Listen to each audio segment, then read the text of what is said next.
আজকে আমি যে ফিজিক্যাল এক্সারসাইজগুলো করবো সেটা এইটুকু ছোটো জায়গা থেকেও করা যেতে পারে।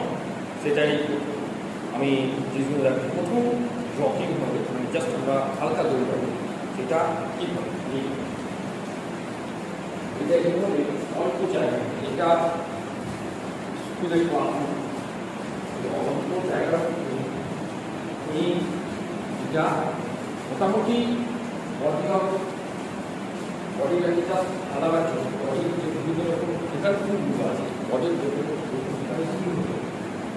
পারফেক্ট ফুল সেইটার জন্য আমাকে ঘড়ি দেবো বা বাড়িতে এটাকে 10-20 আমাদের এইটুকু জায়গা অবশ্যই আছে সেখানে করতে পারবো। কারণ আজকে প্রচুর বৃষ্টি হচ্ছে বাইরে, আজকের তারিখটা অবশ্যই 8ই জুলাই।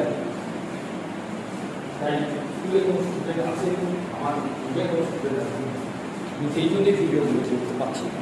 জাস্ট এইদিকে মন না দিয়ে আমি শুধু জগিং করছি এবং এই জগিং করতে করতে আমাকে ঘড়ির টাইমিংটা দেখতে হবে 10 মিনিট এখানে না, যেহেতু আমি ভিডিওটা অফ করবো না তাই 10 মিনিট আমি অনেক আগেই এটাকে পোস্ট করে দেবো। ঠিক আছে, তোমরা কিন্তু ঘড়ি ধরে এটাকে 10 মিনিট তোমরা করবে।